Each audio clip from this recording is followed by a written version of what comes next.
She's the founder and chief executive officer of GlycoMimetics, King. Yes. GlycoMimetics has a specialized technology which is producing proprietary drug candidates with focus on inflammation, cancer, and infectious diseases.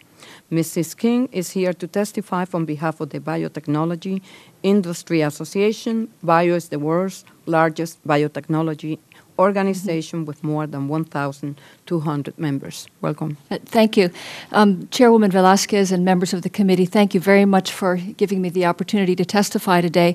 And I want to thank you for holding this hearing, and thank you for your support of the SBIR program and for your focus on this issue, because this is a critical issue to the biotechnology industry, and I think it's really very, very important that we understand the significance of the program, how important it is, particularly in this economic climate, and I do have some specific ideas about how we can improve it to even enhance the program further.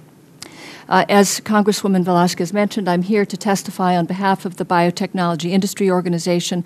I serve on the board of directors there, and I also chair the Emerging Companies section, which is where we particularly represent companies like ours, young, early-stage companies that are focused on cutting-edge research, but which are smaller, optimistically viewed as emerging because we look forward to the opportunities that we believe our new technologies will provide. Our company has a lead program focused on developing a drug for sickle cell disease. We have 20 employees, and we do not qualify for SBIR funding.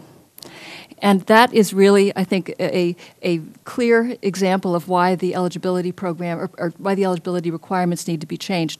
Even more striking, though, when we opened the doors of our company, when we had 4 employees, we did not qualify as a small business for SBIR purposes. And that's because of our venture capital backing. So that's a critical issue as far as I'm concerned that we really do need to address. This is particularly important in this economic climate. And everybody knows that there's been a lot of challenges to many sectors in the economy. In the case of biotechnology, we've seen significant reductions in the venture capital investments that are going to biotech companies. We see increasing numbers of public companies that are running out of cash. And we see a real push to focus our resources on our latest stage, most advanced programs, which really increases the importance of having SBIR funding for those earlier stage programs, which, as Dr. Goodnight mentioned, are the high-quality, high-risk, early-stage scientific areas where we really could productively focus some additional resources. We have 3 specific recommendations that we'd like to make in terms of improving the SBIR program. The first is to really address the eligibility requirements with respect to venture capital ownership. Again, giving you a specific example from our case, because we happen to have more than 50% venture ownership, it means that we do not qualify. And I think that that is a significant reason why we saw such a significant drop in applications, the 40% drop that Dr. Goodnight referenced in terms of SBIR applications to the NIH. My opinion is that that's significantly influenced by the fact that venture-backed companies cannot apply for those grants to the extent that the VCs own more than 50% of our companies. And remember, we're developing therapeutics, and in particular, companies developing therapeutics require lots of investment for long periods of time. And so we can't do that without the backing of venture capitalists. By definition, we'll have a lot of venture capital investment. And we really can count on the SBIR program, if it's available to us, to help us to fund the earlier stage programs where we're doing even more cutting-edge research. So it's critical to us to be able to access that.